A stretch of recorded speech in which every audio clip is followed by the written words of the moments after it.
Welcome to One Up Fantasy, helping you one up the fantasy football competition. For the latest in Chicago sports news, visit ChiCitySports.com. And now, here are the hosts of One Up Fantasy, Stephen Johnson and Chris Jackle. Kaboom!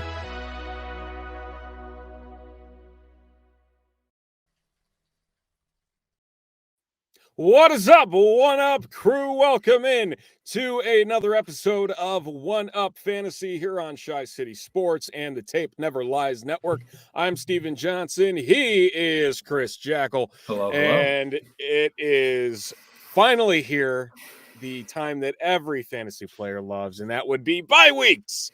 Not really. Fun fucking times, Mr. Johnson. Fun times to be had. Bye weeks and injuries. What can be more successful for fucking fantasy wins, you know? Absolutely. How are we doing tonight, Steven? Hey, I tell you what, doing all right.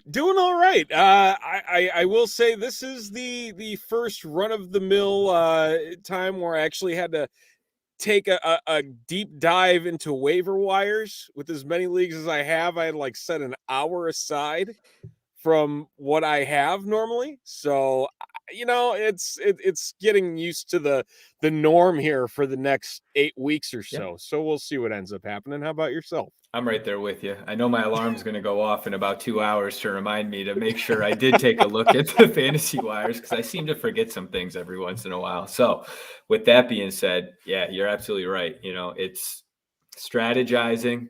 It's really trying to find, you know, that one or two guys that are going to put you over the top, you know, for that week, or somebody that may, you know, end up in your starting lineup, you know. Right. And there's some players that we may talk about later that, you know, fit that bill. But it's just bye weeks make some people nervous. I know it's apparently Ralphie in the chat likes bye weeks, or he actually loves them. You know, so that's good for him. And I hope I don't play him this week, because I have some decisions to make. I'm banking on some fucked up shit, but I hope your rosters work out. But anywho, let's get to it, man. What's going on? There's definitely much to talk about, as you alluded to, some injuries that are having some fun along with these bye weeks. Once again, the running back position. You'd think that there'd be another position that could get hit by the injury bug, but no, we're just going to stay at running back and knock down two more top-tier options that people picked up in drafts this year. So we'll get to that. Their replacements while they are on the shelf, as well as, like you mentioned, there's some waiver wire pieces out there at certain positions that actually could end up providing some top tier numbers. Can you believe it? Hey, no, I can't. No? Anything is possible, as Kevin Garnett said. You know, it's quite shocking every week. Somebody seems to just blow up and go off. This past week was just crazy. I haven't seen some of the scores that I saw in a long time. You know, you see that one game or matchup in your league where you're like, damn, you know, 200 points, holy shit. But you look around and it's like there's 4 matchups in there, you know, 190 to 170. Like, people were scoring tons of points because there were many players that just balled out last week, week 5. I mean, some career highs, some career lows, but more importantly, the career highs. And I want to kind of kick it back to you, Mr. Johnson, with respects to the top performers. I mean, you had, I think, like a 49-year-old to go out, you know, Mr. Brady, but still, I mean, Lamar Jackson. I'm gonna stop here. I'm gonna ramble, so I'm gonna go back to you. You know, who are your top performers?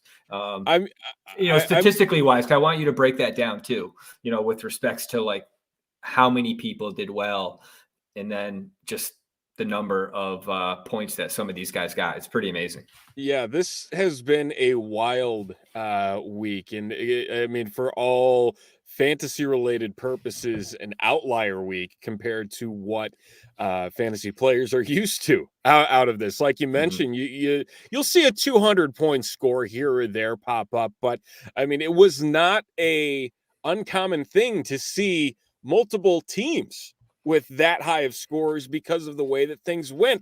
And you look at how things broke down, there were 13 players in week 5 that eclipsed 30 fantasy points in full PPR leagues.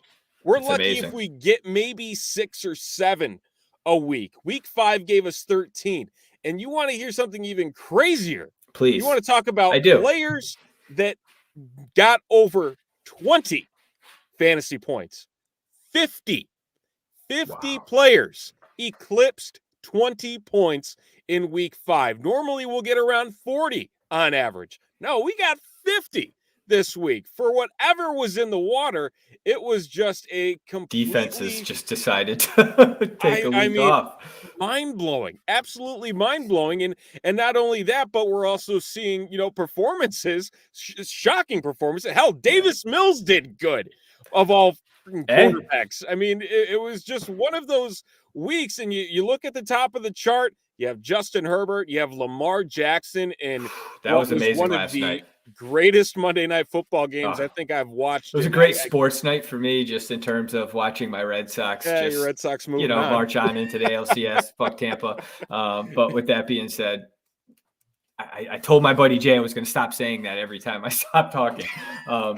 No, but that Monday night game was something else. That was just great football. I'm not a fan of either team. I have Lamar on one of my teams. I was getting trounced, so it didn't even matter. But he was amazing. He's not much of a thrower apparently, but he's a hell of a player.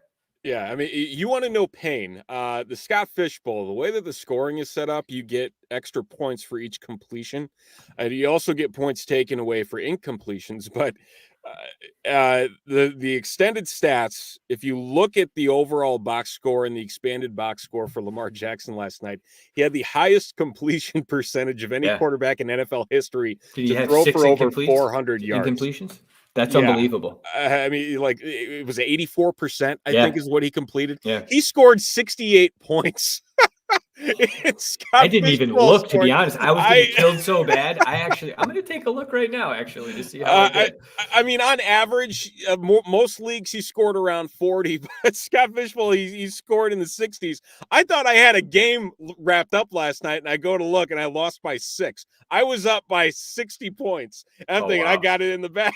I wake up this morning and here's Lamar Jackson. 61.2 points. Wow. Man. Wow. Painful.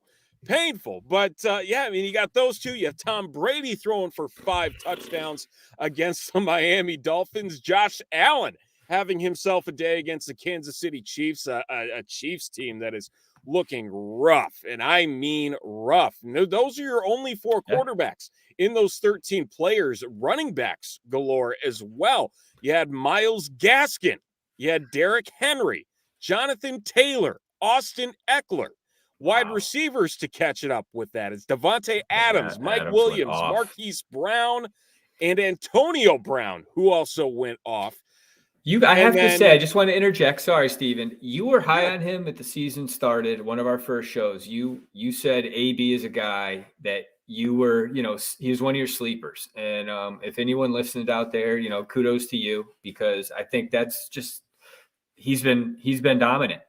He's been pretty pre 2019. So what's that make it? 2018 when he was doing his best. I mean, playing his best, and he was off the edibles or whatever. But he's him and Brady action, and just a wild kind of renaissance for Antonio Brown. I mean, he ended the year last year with some pretty solid performances. He was a top 25 wide receiver when he came back with the Buccaneers. And now, he had one dud week thrown in there this year. And other than that, I mean, he's been rolling, absolutely rolling. So, I mean, I didn't expect this much out of Antonio Brown. I don't think anybody was, especially with the fact you're fighting with Evans and Godwin and everybody. But all of a sudden, it looks like Antonio Brown is the favorite option of one Tom Brady, which I'm still trying to wrap my mind around. It's the security that they have. It speaks to the relationship, and I hate to say it, and it's going to be like diarrhea coming out of my mouth, but Aaron Rodgers and Randall Cobb, that relationship is something, truth be told, that's why Rodgers wanted him back, because of that bond and connection. Granted, AB is probably 3 times the receiver that Cobb is, but that is still, it's just, I think there's that in play here, not just football and X's and O's, but that the work they put in, and hey, what am I? That one game in New England that started it all. But again, just insane. Just one tight end in that top 13, that being Mark Andrews, who had himself one hell of a game last night as well. I mean, who didn't have a good game last night, I think, is the better question out of that Monday night game. Hell, Carson Wentz had a solid game. Michael He Pittman looked really good, huh? Yeah, I mean, and it's crazy because you think Baltimore, you think defense, and just everything that that defense is capable of and has been capable of. He put up 22 points. He was a part of that 50 players. I'm just still trying to wrap my mind around Davis Mills, though. Davis Mills was quarterback 3 this week. Yeah, I was doing a little research. Or not, I saw that. Not quarterback 3, quarterback 5.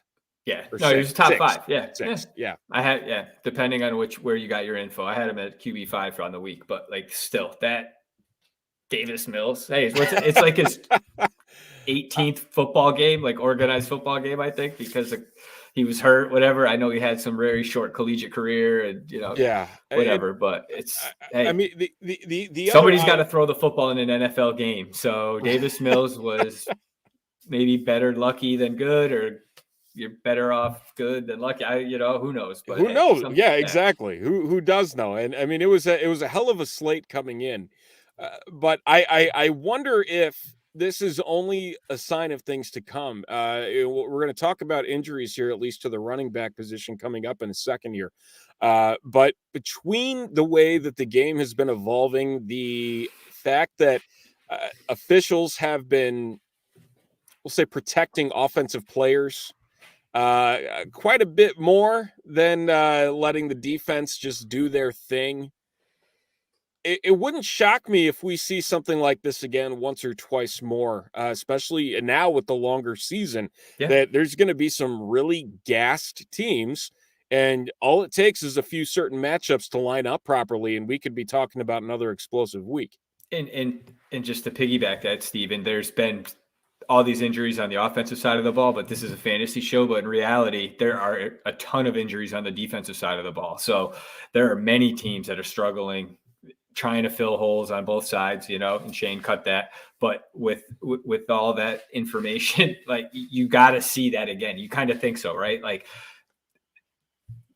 there was a point that was made about defensive backs for the Colts being, that they didn't have anybody in the secondary. They lost someone in the middle of the game, and then it's just like Jackson knew what to do. You see that all the time in the NFL, but it's definitely impacting these defenses where teams are just getting abused, and you're seeing these high scores all over the league. And the teams that stink, like the Lions and the Jacksonville Jaguars, they're still putting up some points too. And there's some players there that have some fantasy relevance. So, there's plenty of meat on the bone, I think, on many rosters. You just kind of need to, like you said earlier, pay attention, look for some trends, listen to One Up, and try to kind of, make the right move and, see what you can do and try to get a W for week 6.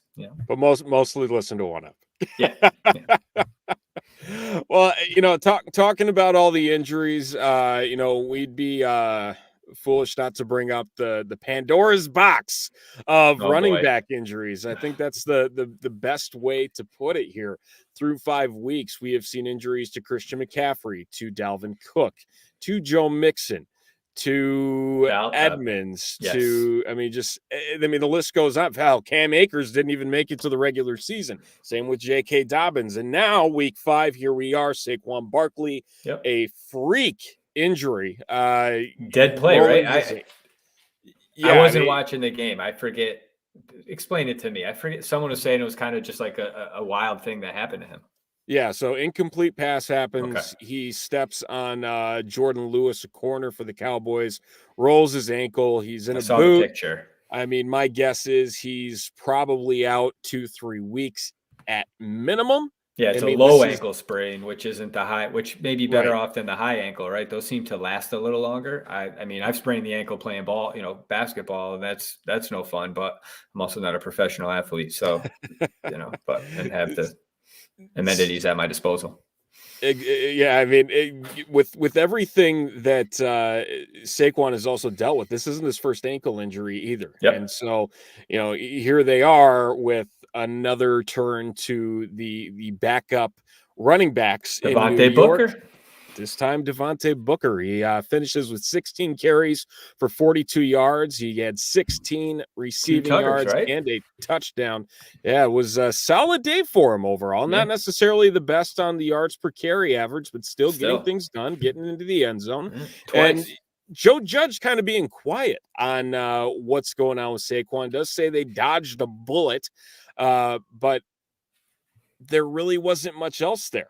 So that's kind of like we'll what the bone didn't pull off the tendon didn't come off the bone or whatever. So we can just who knows, but this isn't a doctor show. This is a fantasy show, but yeah, no, what I'm talking about. Severity of sprained ankles there's many grades of them, but hopefully he's back. I know a lot of us, I know Logan has them in our league and he's always hemming and hawing. He was out. Now he's back. Now, he just started bad. So, I hope he's back. I'm a Saquon fan. I'd like to see a guy overcome adversity, come back from that injury, but also on the fantasy side, I mean, it sucks if you drafted him because you're going to get probably half the projected points that you were looking at when you drafted him, just based on the injury so far. Yep. And, for somebody that they were kind of weaning back in from an ACL injury to begin with, you never know what's going to happen there as well, trying to make sure that, is he glass? Is it kind of rough around the edges there? Meanwhile, you have Clyde Edwards-Helaire spraining his MCL. It looked a lot worse, but he's going to be out a few weeks, according to ESPN's Adam Schefter. And in steps Darrell Williams, who is received outside of the fact that CEH is now on the shelf, double-digit touches each of the last 3 weeks. He's now the main bell cow there. Jerick McKinnon waiting in the shadows as that second running back. Out of these two guys, out of Booker, out of Williams, who would you rather have here for this next 2-3 game stretch? Shit, good question. First off, I was high on Danny Dimes last week. I thought he was going to come out and put up a good showing. That did not happen. He did have his bell rung and he was injured and a little woozy. Yes. So, as he comes back and tries to get himself underneath, I think realistically you have a chance of getting either of them if you need a running back first and foremost. They're rostered 11% and 19%. Respectively, Booker and Williams. Booker plays the Rams, the Panthers, and the Chiefs, and obviously Williams plays Washington, Tennessee, and then he plays the Giants. I like any offense with Patrick Mahomes. So I think I'm going to go with Mr. Williams.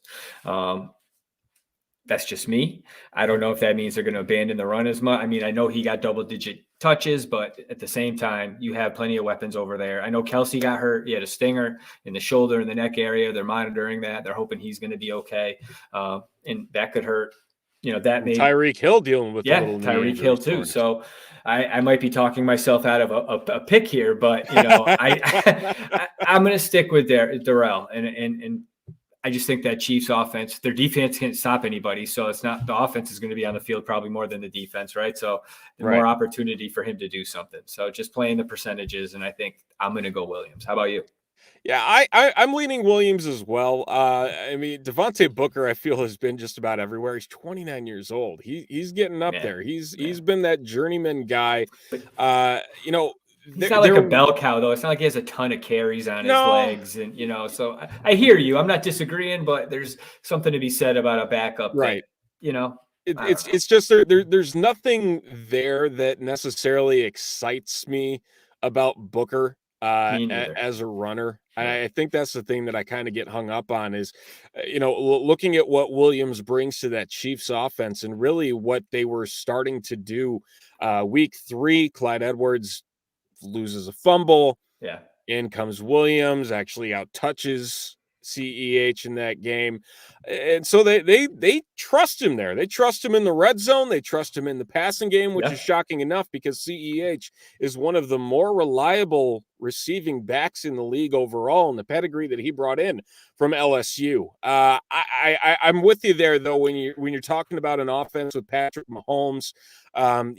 They haven't been focusing in as much on the running back position in the passing game, but I think that this might change things. I'm not too worried about Jerick McKinnon, and I think this might be an opportunity for Williams to kind of pick it up and separate himself. Separate himself and really even beyond CEH coming back, because it's not like he was setting the world on fire through these first 5 weeks and what he was able to do. Yeah, he was kind of picking it up here these last two, but it wasn't anything that made you say this is the guy that we drafted in the first round, which again, I read today, running back. The Chiefs were kicking the tires on Marlon Mack. I didn't, and I saw it. George in the chat said that too. Like, there's some rumors that Mack may be on the block right now for some teams, because Indy, that's a luxury for Indy over there. Then again, wouldn't you maybe want to hold on to him just the way the seasons have been going for teams? It's like, what would you do? I mean, I had Mack in the dynasty Nyheim Hines, but yeah.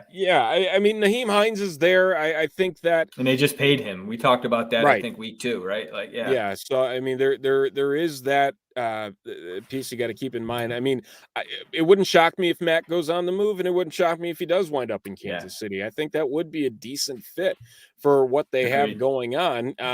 Again, with the way that the injuries just continue to fall left and right, it's only a matter of time until one of these teams says, okay, enough is enough. We really need to see if we can do something, especially if it's going to be a contender, and what may or may not, be on the table for trying to fix a running game if you're looking at a not so deep room at the position. Really, I'm just racking my brain now, just trying to think if anyone else makes sense for Marlon Mack outside of Kansas City. I mean, if this was a longer term injury for New York, I could easily see Mack even going there. I mean, if they were, but I think they're set with where they're at. Damian Williams and Khalil Herbert. I mean, they definitely stepped up, and we talked about that on Sunday after the game, after the show, or after the game on BHL. But don't forget BHL every day or every game, post game after every Bears win or loss. Join us, YouTube, Facebook, Twitch, Twizzler, whatever the fuck, any platform. So let them know. And it's at Soldier Field on Sunday, right? What do you think our chances are going into the game? I know that was asked in the chat. Give your fanboy realistic, how you feeling? I don't know if you're going to be on the show tomorrow night for bold predictions, but that's I gotta say I'm feeling like 40-60 right now. That's as strong as I'm probably going to feel is 40-60. I'll say that 40-60. What do you mean? So what's the score? I still think the Packers win. I still think they win like 31-24. You think the Bears can score some points? Okay. I think they will. It might not be in a manner which we expect them to, or I think trash time might make it a little bit closer than it might be, but I hope I'm wrong. I really hope I'm wrong. It's tough.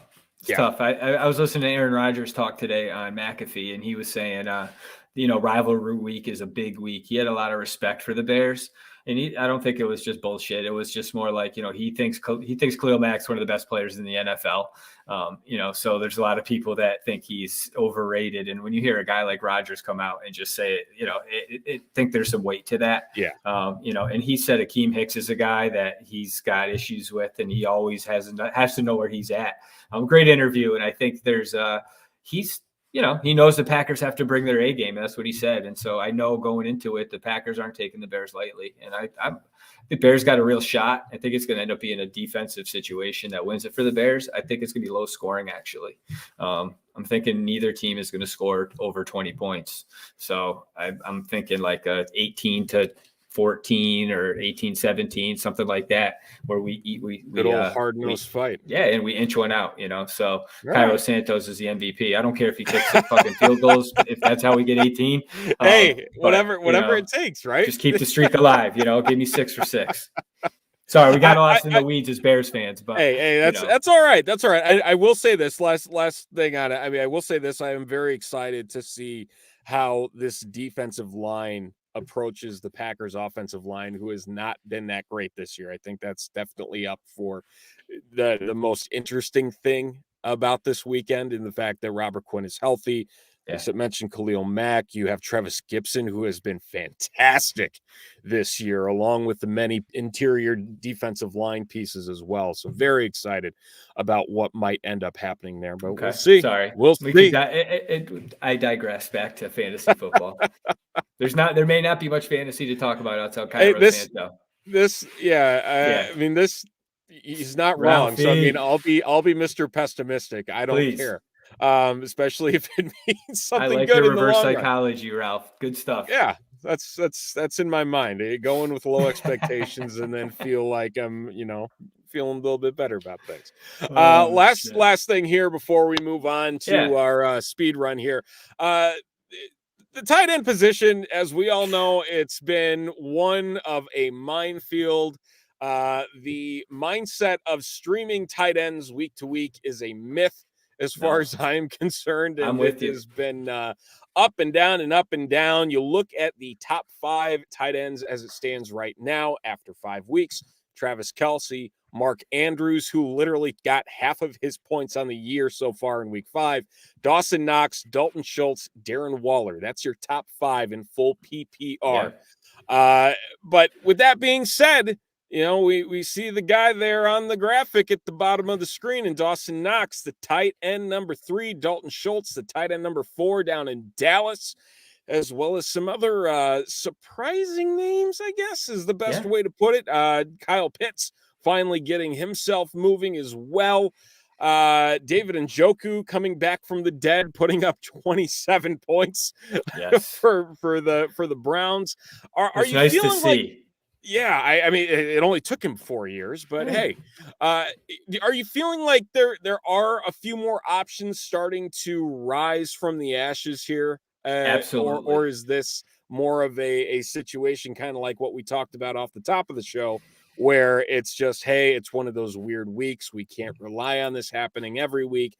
Or, is this something where, you can feel okay not getting one of the top 3 tight ends at the beginning of your draft? It's the latter. I really do. I think it's more, you can get by TE8 now. Tight end 8 is a lot nicer than it was last year for you. I think even, I don't have it in front of me, but, the top 10 tight ends, I know you listed the top 5, and we talked about it last week, where 2 of the guys in the top 6 were rostered on like less than 40% of the leagues, which is crazy. I grabbed Knox in 2 leagues last week because of what you said, and it paid dividends for me. And, I played him over Hawkinson, and I'm seeing that also paid dividends. Exactly, because TJ started out, he was great week 1 and 2. Granted, it's the Lions, and we always felt, the tight end is a guy that is a security blanket for this quarterback, especially a young quarterback or a new quarterback. It's just now you're seeing more injury. It's going to go back to some of the things we talked about: injuries, connections with quarterbacks, and the importance in the tight end, the connections with the quarterback and the tight end, and not new, but the way tight ends are now used in a lot more of the offense. You see a lot more skilled tight ends, and I think you're just seeing the ability to, not only these guys can block, but they're making hell of like athletic plays, and you name them: Knox, Waller, Schultz. I mean, before Gronkowski got destroyed and broke it, 8 ribs, he was right there too. And it's just, I think you can either, now's the time to try to make a trade for a tight end too. Also, if you're kind of loaded up on one end, some people don't believe in that, like tight end strength, like we're talking about now. You could probably go get one on the cheap, and give up one, like a 1-for-1, and you could fill with your utilizing your tight end here, and putting that, to good use, with respects to fantasy, Shane. So yeah, I mean, it's a little wild right now. You have George Kittle going on the IR with an injury. Rob Gronkowski, like you mentioned. Who's their backup? I just Ross Dwelly. Is the backup tight end in San Francisco. You look at the rest of the top 12, Dallas Goedert, who has kind of been a dud, and for whatever reason, Zach Ertz is still getting like plentiful playing time in Philadelphia. Makes too much money to not throw him the ball, I think. I guess. Noah Fant is at 11, Mike Gesicki at 10. Hunter Henry seems to be the guy pulling away there in New England over Jonnu Smith, who you can find way down at tight end 22. Surprised so by that, far to on be the honest with you, Stephen. I really thought going into the year, he was drafted a lot higher than he's performing. And with Hunter, I think he was just kind of knocking some of the rust off coming back from the injury. He had some offseason surgery. I think he's feeling healthy. He's due for an injury at some point, unfortunately, based on his history. But I would ride the Hunter train until it falls off the tracks, if you will. Yeah, I'd say that's probably a smart move. It's funny how we all kind of got hyped up over some training camp videos that showed Jonnu Smith lined up all over the field, and the Patriots are really going to get him involved, and boom goes the dynamite. Not too much going on there up in New England. Money well spent. Yeah, seriously. He gets killed up here in the New England media. He does not fare well out here. The media definitely does not. You make a lot of money, you don't perform like any big market. I mean, exactly. But still, it's no bueno for him. Not surprised whatsoever that that's the case. But again, plenty of options. Kyle Pitts, like we said, finally getting going. Maybe it was him finally getting his feet under him, or was it the fact that Atlanta literally had no other passing options outside of Customs fucking gave him a cavity search and woke his ass up, and he fucking had to come to play. Who knows? But yeah, that was nice to see. Kyle Pitts is a hell of a player, and there were some doubters out there, and that was creeping in. People are trying to buy low, and and if you were able to get him, great. If not, and you held and held the line, then good for you. It paid off. So. Yep, absolutely. All right, we've got our next segment coming up. It is going to one we haven't done in a while, but hey, we're here. We're going to have some fun. A little different too, I think, right? Yeah, it is.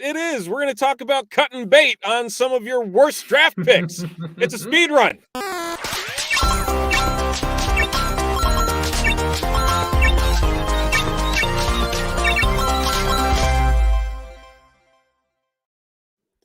That is correct. That. Is it time to cut bait on some draft picks here in week number 6 now with bye weeks off and running?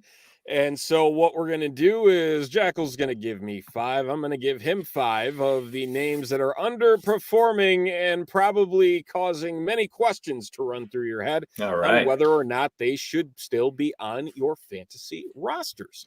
And so it'll be quick. We'll go with the names. Keep or cut is keep or cut. Question. All right. Keep or cut. So I'm giving you my 5 and you're going to say keep or cut, or I'm going to get. All right. Yeah. So if you want to start off and shoot them at me, and then we'll go you want to go 1 for 1, go down the list, or how do you want to do it?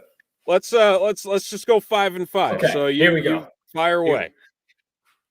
This is surprising. I'm going to, like we said, big names here. Odell Beckham Jr. Are we keeping him or cutting him? Yeah, I'll keep him. I think for what the Browns have there, they got to throw it to somebody. Eventually, they got to throw it to him. Get him deep down the field. He had that big drop on that 4th down, and it was like they just said, "You're not getting." They don't. And speaking of connections, quarterback receiver, it's not there with Baker and OBJ. It just seems, there was a lot of trade talk. I'm wondering if that had anything to do with it, but regardless, you may be onto something. But I'm cutting him. I just think. I don't even know if you want my opinion, but 19 targets in 5 games. It's rough. 124 yards. It's like, come on. I mean, granted, he's only played in 3 games, so 19 targets in 3 games. So, but still, 6 targets a game. You got 124 yards. It's Odell for who he is. Yeah. All right. Who's next? Here we go. J.D. McKissic. I'm going to cut. All right. Okay. Have to agree with you there. Next, this one may hurt a little bit just because he's a Bear, but Cole Kmet. We keeping him or cutting Cole? Speaking of tight ends, is he one of the top 10 tight ends? I gotta cut him. Gotta cut him. He hasn't top 25 yards since week 1. Yeah, it's rough. It's rough. It's painful, but gotta cut him. Yeah. All right, here we go. Brandon Ayuk. We've been talking a lot about it. He's taking up some time on this show. 3 segments now. I've given up on Ayuk. I don't think there's anything there that's really going to get me excited about him. For Debo's the guy. Samuel's the man. I mean, especially with Kittle out and still can't really pull up much together. Yeah. It's too tough for me to move on to. Yeah. Okay. All right. Who's the last one? I got a couple here. All right. Trey Sermon. Shallower leagues. I'm wondering, what your thoughts are. I got to cut him. Yep. I think it was. Think the Jeff Wilson coming back is big play here? Yeah, there's Jeff Wilson, but there's also the fact that I think the line was drawn in the sand with the backs getting healthier. He only had 1 carry this last week. It's just not it's not looking good for Trey Sermon. Something about those 4th round running backs just ain't working there. So, gotta cut bait, and there's some better options, especially this week, like we mentioned with Booker and Williams. You got to go out and get them, and I would use Sermon as Elijah that guy. Mitchell too. He's healthy. He obviously they're going to look to use him as well. But I think Jeff Wilson's going to be somebody that, speaking of someone to pick up. Yeah, Jeff Wilson's a guy that I think would be a guy to target. He's not rostered in many leagues. But all right, my turn. Let's go. All right, you ready? Yes, sir. Okay. Ronald Jones. Cut. Afterthought. Jalen Waddle. Keep. Okay. Regardless, I'm keeping him. I like Miami. There's something there. I just think he's a rookie. Tua stinks. He's hurt. Brissett, he's got the potential. I like him. It may just be more like the homer side of me. I love rookies. So with that being, regardless, here we go. Go next. Damian Harris. It's been kind of a dud for the last I'm going to cut him because I think his backup is the guy to pick up now, Stevenson. So I'm cutting Damian. Go ahead. Yeah, Stevenson with 11 carries in week 5. Yeah. All right, that's 1, 2, 3. I got 2 more. Curtis Samuel, are you holding out for the injury? I already cut him. I cut him last week, so I am cut all day long. Yeah, he's just not coming back the way he was supposed to from the injury. Then he had the groin, and it's just whatever. There's better options out there. He gone. Yep. Adios, muchachos. I'm gonna talk about a surprising way. I'm pretty sure I know where you're gonna go, but it's safe to say he has been trash this year so far. Miles Sanders. Oh fuck! I haven't cut him yet. I've seen him start to drop in free. I've seen him on waiver wires. It's happening. It's starting to happen. Are you holding on with hope here? I took him out of my start. I would hold him just because of the potential for maybe one more week, but especially with buys coming and running backs, the way it's working, you probably want to hold him just as a security blanket in the event that you lose your top guy and you need a running back. So I'm holding him. More of just like out of pure desperation, not because I like him. Funny enough, right now in full PPR leagues, Miles Sanders is running back 30. Kenneth Gainwell running back 31. Wow. They are neck and neck. Not like that's getting you a lot of fantasy points either way, though. But I mean, there's just something. There is something about Sanders that is just not going, and I wish I understood what it was, but it's painful. It is painful. I read a stat somewhere at the beginning of the season before something about if Jalen Hurts, I think if he threw for like over 240, I forget what it was last year, Sanders always performed well. Like it was this correlation with, I don't remember it. I'm going to blame just whatever for me not remembering this. So with that, Hurts did well. I think it was like 260 yards or 240 yards. Gaskin ran for over 80. I don't remember off the top of my head, so don't quote me here, but he did very well. And I had high hopes going into the season for him, and it's just, but I'm still holding on to him right now just because of the running backs around the league. All right. I tell you, like we said, the running back situation is precarious. But I mean, to sit here and you draft a guy in third, fourth, fifth round in that range, and you're sitting here with an average of 10 points per game in full PPR, like that's not cutting it. That is not cutting it for a guy that you expected to be a bell cow. And I think you do have to hold on to him, but that doubt needs to start creeping into the back of your head in terms of, okay, like if the right situation comes along on the waiver wire, is this the guy that I cut bait with? It sucks. It sucks that he's right now. That would hurt. That would hurt. Yeah, he's probably the biggest non-injury bust so far this year. I just want to Cherie high, but I would actually, if I had Elijah Mitchell on my roster, I would probably cut him. I think he's a guy to stay away from right now. I think with Corey Davis getting the majority of the targets there, I don't think it's there for Elijah right now. I was reading. Well, Elijah Mitchell's the Niners. Niners. Oh my gosh. Yeah. Michael Carter. You're thinking Michael Carter. Oh my goodness. That was horrible. Elijah Mitchell. Yeah. That's the running back to take in San Francisco. Yes. Yeah. What am I doing? Who am I thinking of? Cherie, I apologize. That is awful. Are you thinking Tevin Coleman, Ty Johnson, Michael Carter? I was completely wrong on the position there. I was thinking of someone altogether. The wide receiver for Elijah Moore. You're thinking Elijah Moore. That's Hey, you had the right first initial. I'm gonna blame that one on the weed. So there we go. All right. So shit. Take Elijah Mitchell. Take Elijah Mitchell. Definitely. Hold on to him, and he seems like he's the guy with what Kyle Shanahan wants to do for the time being. Again, Jeff Wilson coming back from the PUP here probably very soon. Logan, my condolences with picking up Miles Sanders in the second round. One more cut option, Robbie Anderson. Robbie Anderson. Yeah, 140 yards through 5 weeks. He was on my list out of my.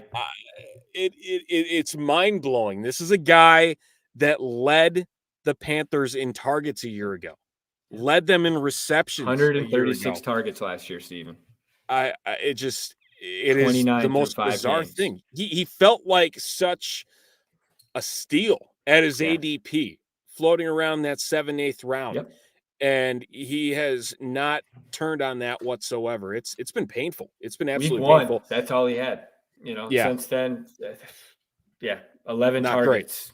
Great. He drew 11 targets in week 4, 7 last week, and it is just borderline droppable. So if you think about it, there's better play out there.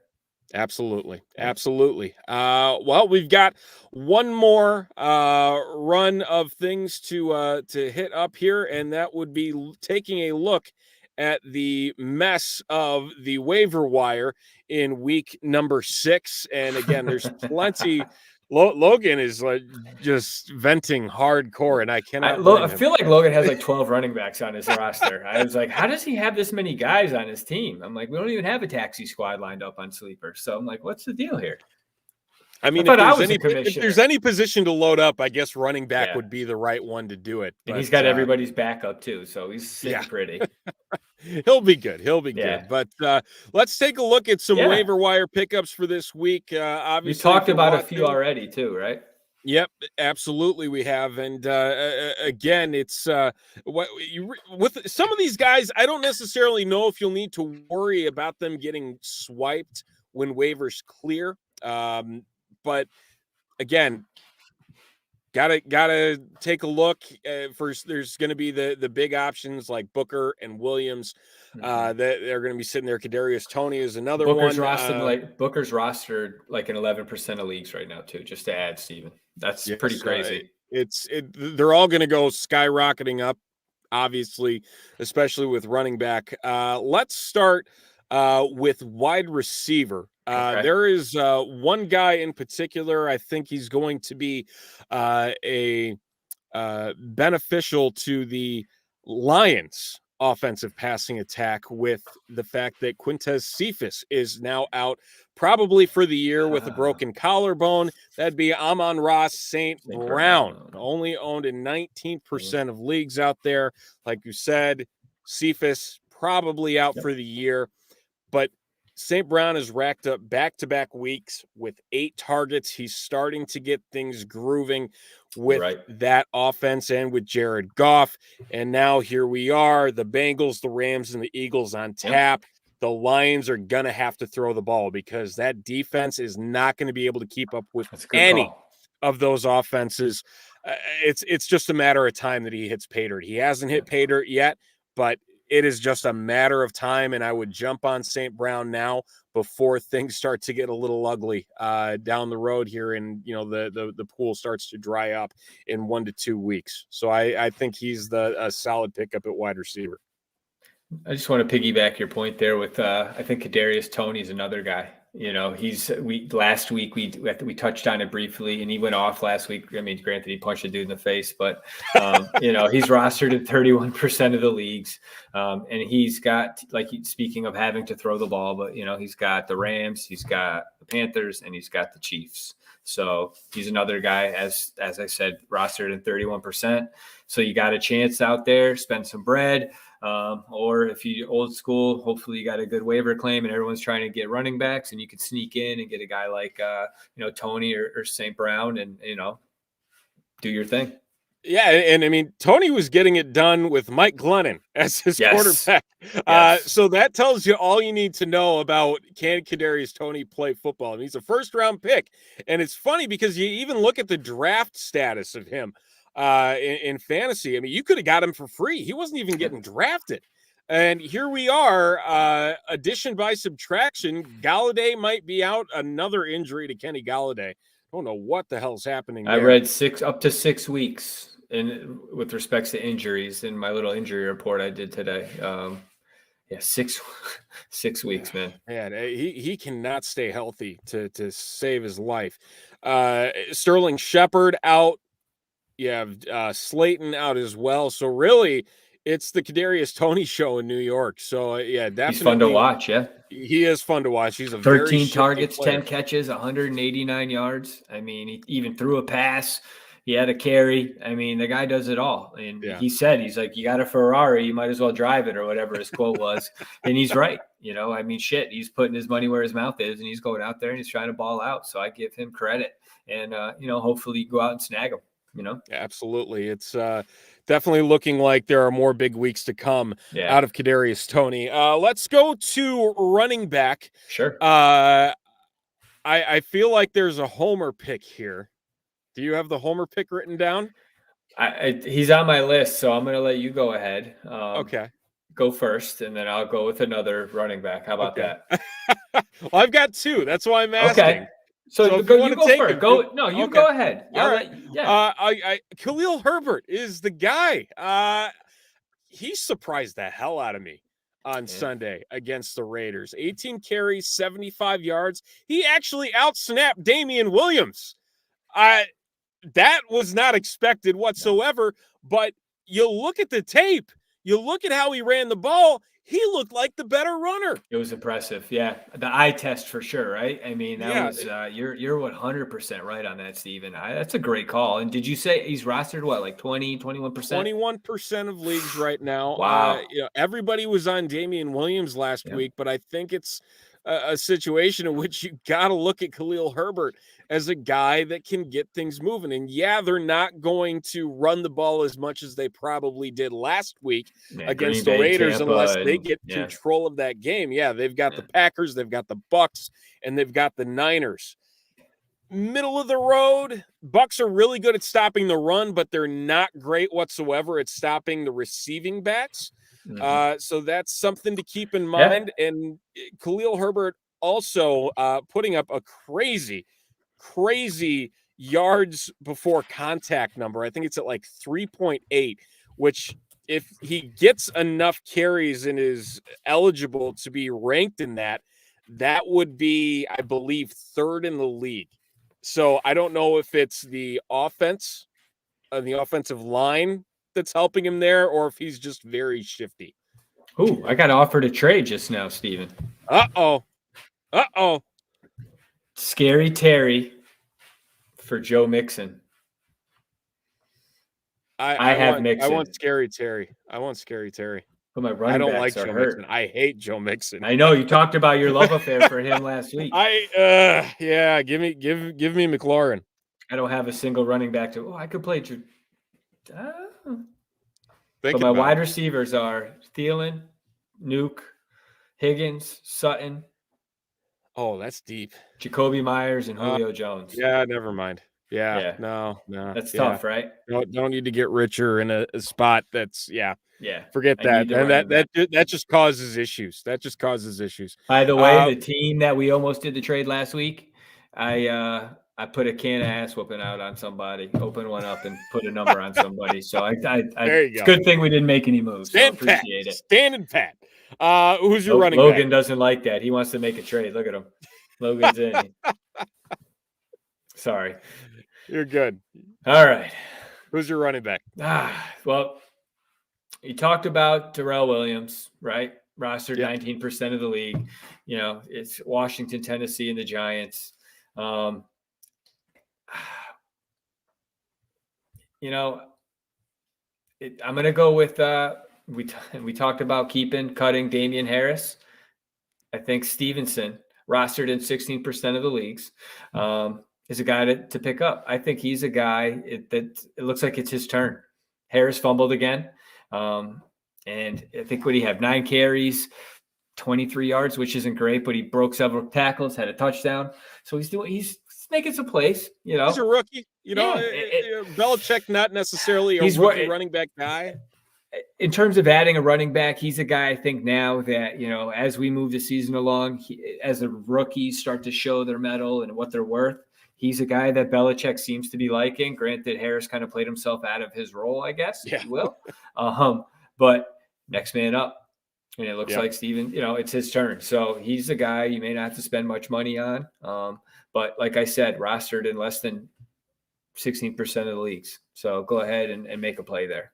Yeah, no, there's actually another running back that I kind of like in deeper leagues, your 14, 16 teams. Talk to me. That's Brandon Bolden, staying in New England. Brandon Bolden. He's had 13 receptions in his last 3 games. Seems like he's taken over that James White role in that offense. And Cowboys and the Jets are not good against receiving running backs. So and they got the Chargers. Deeper leagues, something to keep in mind there. Rostered in 17% of the league, so there's, you know, an opportunity out there to get him as well. So, and these are players you're not going to spend a bunch of fab on, right? I mean, I think you'll be able to either play your cards right. Don't be like me and shoot your load on 2 guys in back-to-back weeks, but whatever. But yeah, I think you can play your cards right. Man, I got enough for the playoffs now. I'm looking okay. I'm sitting there in the first place tie over there. Tight end, what you got? We talked about him. You know, I think in Jaku, I think he's a guy who is available 4%, right? Had week 1, 3 catches, 76 yards, and then he kind of just was non-existent, if you will. But week 5 against the Chargers, like you talked about, he caught all 7 targets, $149 in a tud. I like that. And right now, with the way tight ends are going, he's playing the Cardinals. They do have a tough tight end defense, but to that point, I think he's a guy that if you need a tight end and want to take a chance and not even put a claim in, pick him up tomorrow morning, I think you could do that. Yeah, I'd say that's a sneaky play in terms of I think there's been enough fantasy players that have been burned by David Njoku that he won't be a hot commodity. But again, if he can finally put it together here and just get some consistency, obviously coming off of that performance on Sunday against the Chargers helps, kind of get things moving in the right direction and pick up some steam. But definitely the opportunity there for him to step it up again and kind of solidify himself as the option over Austin Hooper, who's really not done a whole hell of a lot since they picked him up from Atlanta just 2 years ago. I'm going to stay in the AFC. Okay.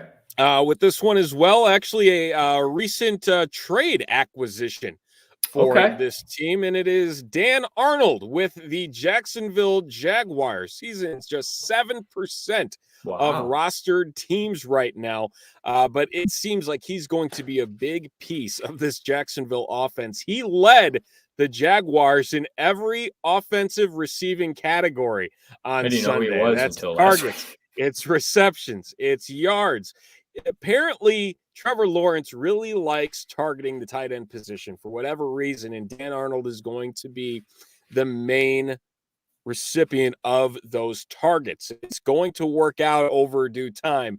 You have Miami and Seattle. They've both allowed 3 touchdowns to tight ends this year. That's second most in the league. Those are his next 2 opponents. There seems to be brewing. We know that Jacksonville's going to have to throw the ball. They have not been great. Urban Meyer has that team in shambles right now, and it's just a mess. And you're going to watch Trevor Lawrence just dink and dunk his way down the field instead of trying to progress through all of his reads. That's all that he's been this season thus far. And Dan Arnold's going to be the guy that he continues to look to. And Dan Arnold fumbled last week, and it didn't even affect his playing time on the field. They just said, all right, here you go. Here's some more targets. Here's some more catches.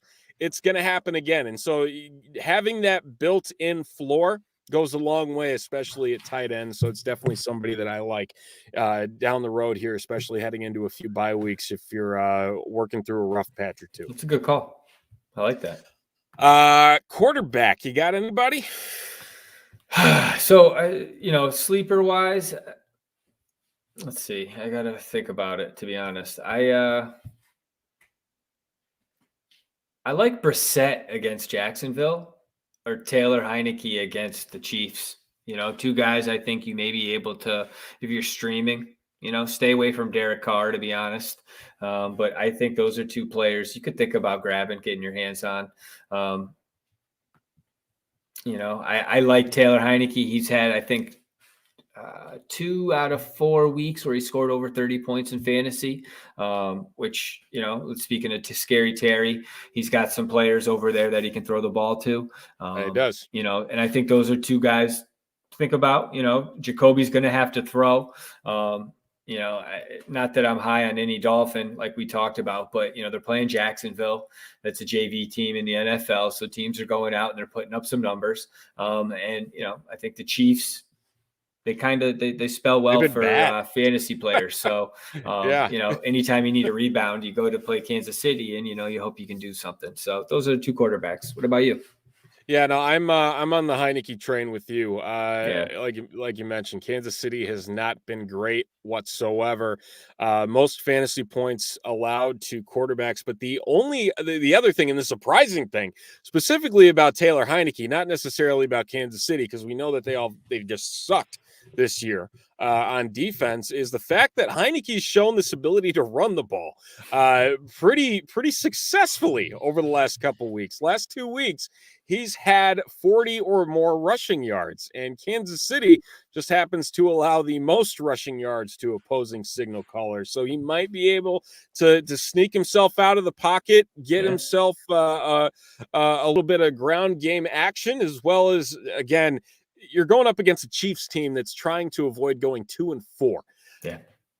You're going to get a very angry offense, very angry Patrick Mahomes. The fact that the Washington defense has not lived up to expectations whatsoever, we're looking at a shootout, I think, between Washington and Kansas City this week. If there's another one of those matchups in mind where we could see like 41-35 or something like we saw with Browns and Chargers, it's probably this matchup. So very excited to see it. All right. That is all we have. Do we have do we have any questions in the chat we want to catch? I don't know. Not sure. Any players you don't like this week? I know I said Derek Carr. What, Chris Carson, if he plays. What about Ezekiel Elliott? You play him? I think Zeke's back. I think that's that's a situation. Against New England? Yeah, I'd play him. I don't have any issue there whatsoever. What about AJ Brown? I saw we saw this earlier. Harris or Singletary? They're trying to make a trade, but I think they're trying to talk trade. To be honest with you, are they? I saw it. They're trying to talk for Herbert. I see some deals here being spoken about. See what is this with people not being able to use direct? I had this issue in the one up league. Oh, direct message for Trey. Hey, Logan wants us to talk about Trey Lance. What about Trey Lance? I'm not sold on him. Nah, I'm not. I don't think he's. I don't think he's ready. I don't think he's a reliable option. I can't put any money on him whatsoever to go out and get things moving. What was this one? My league gives full points for return yard. Should I pick up Jamal Agnew since he's getting the targets now, plus the Jags D to double up if he gets a return touchdown? I mean, if the points are significant, I know that there's some leagues where it's like a half a point for every 10 yards or even 25 yards or something ridiculous. Oh wow! I don't think that's enough to warrant. I don't know what necessarily it is for the points there, but something significant to the point of like you're averaging it off with a point for every 10 yards in return. I'd say that's definitely an option to put up there. Okay, he's got a free spot, so he's thinking, why not? Okay, not bad move. And then Wentz, streaming wise Wentz this week, playing the Texans. Davis Mills versus Carson Wentz sounds like a big gunslinger. Prime time. I think it's a solid option. I think that the Colts have. I thought he looked great last night. Just saying. I think they're going to get pissed. I think they're going to be pissed, honestly, with the way that they gave up that game. They're not a 1-4 team. I mean, they've got a tough schedule. They've definitely had some really close losses. Granted, but Wentz is playing with like 3 sprained ankles. So it's like, what the fuck are we doing? You got to be healthy. So, I mean, thankfully for the Colts, the AFC South is horrific this year. Yeah. So that should help them, give them a little bit more motivation to get things turned around. But yeah, I like Wentz as a play this week against Houston for sure. Okay. Yes. Don't talk trade in the open chat. That absolutely. Table talk is not allowed. I don't care. I make a comment here. I made a comment on the show, and look at Logan trying to swoop in and make some trade. Come on. I like it. Any other sleepers? Anybody you think we didn't talk about? I know I'm kind of rattling here, but Stream Bengals defense against Detroit. That's my last one. Last one for me. Another tight end to pick up. For a couple week play here until Logan Thomas comes back. That's Ricky Seals-Jones. Okay. I've been waiting for him to do something for it seems like 10 years now since he's bounced around the league, starting with the Arizona Cardinals. But Chiefs very bad against the tight end, along with everything else on the defensive side of the ball. Played all but 1 snap last week against New Orleans. So he's on the field. He had 5 catches for 41 yards, and Taylor Heineke tends to look that way rather often in this offense. Well, when you got Leno trying to block for you, you got to run for your life. So exactly, you're looking for your tight end somewhere. Yeah, and only owned in 4% of leagues out there. So I mean, he's sitting out there in just about every single league imaginable. So go out and grab him if you're needing some help there as well, and if things are looking a little bleak on the waiver wire or even your own roster at the position. So who knows? We'll see if these tight ends can keep it up. We'll see if we might be in store for another wild offensive week in week 6. Like we said, now with bye weeks well underway, but it's I said, the fun time of the year. I feel for those Russell Wilson owners. You hope he's a quick healer. Geno Smith, he's out there if you need to pick up his backup. But but yeah. So, but I read today they're looking at maybe a 4-week timetable than an 8-week. So hey, that's only positive news for Seattle out there, and especially get special water or whatever. Who knows? Yeah. I mean, anyone even rostering DK Metcalf or Tyler Lockett too, because God forbid you get to put up with 2 Last months one right of here Geno for Nate. Smith. All right, got to start 2. Khalil Herbert, Javonte Williams, or Brandon Bolden. Herbert and Williams. Yeah. Brandon Bolden's getting that work, but I the other 2 one have more week, right? Let's see if you get it another week, then I think Bolden would definitely. If we had the same conundrum next week, we may look at it a little different, sitting Williams and starting Bolden. Yep, that's my opinion, but. The floors are higher for Herbert and Williams. I'd go there. Bolden's a risky play, even though he is getting that PPR work in the passing game there. So, that's the last of the chat questions, and that is the last of what we have to cover here on One Up Fantasy. We do appreciate every single one of you tuning in or listening to the podcast. If you are checking us out after we have wrapped things up here on this lovely Tuesday evening, it is Bears Packers week. It's rivalry week at Soldier Field. Do not forget to tune in to Keeping It 100 tomorrow night at 8:30 Eastern, 7:30 Central with Phil and Shane as they break everything down. Bears, Packers. They have Kaplan. They have Eric Kramer. They've got a big show lined up for the biggest game of the season yet. So should be a good one. Very excited to see that turn out. And then, as always, like Jackal, you mentioned a little bit earlier, Bears Hour Live following the Bears-Packers game. Phil will be on site at Soldier Field for that one with BHL. That'll be a fun one. It's going to be a good time.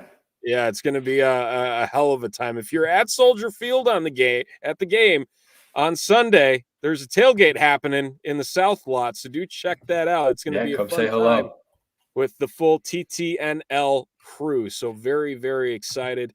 And we're finally getting to meet in person, and that's weird. Yeah. I'm sitting here talking to you in a picture for months, and hey, we're advancing things. Hello. There it is. The pandemic real person meet. It's great. You could actually do these things nowadays. We're finally getting through these good times. So it's going to be a blast, man. I'm looking forward to it. Absolutely. Should be a hell of a game. Should be a hell of a week with plenty to talk about, but we will be back with more fantasy talk next Tuesday, same time, same place, 9:30 Eastern, 8:30 Central, right here on Shy City Sports and the Tape Never Lies Network. So until then, for Chris Jackal, I'm Stephen Johnson. Thank you for tuning in and listening, and have a wonderful week. We'll see you next week. Take care, everybody. Take care, everybody.